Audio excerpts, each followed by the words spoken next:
Mensahe ng iyong anghel na gabay. Open your heart, Archangel Chamuel. Thank you, Chamuel, for removing the barriers around my heart. Healthy choices. Thank you, angels, for guiding me to make healthy decisions. Sinasabi ng iyong anghel na gabay ngayon na buksan mo ang iyong puso.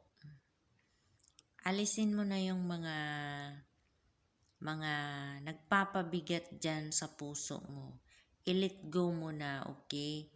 Kasi it's time for you to make a healthy decisions. And sa pagpili mo ng healthy decisions na yon, kailangan mong pakinggan ang puso mo, ang iyong heart sa pagpili ng healthy decisions na gagawin mo. And sa pagpili mo ng healthy decisions na yon, make sure na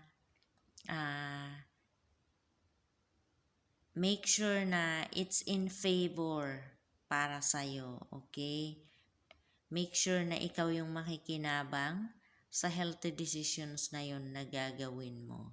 Yan ang mensahe ng iyong anghel na gabay ngayon.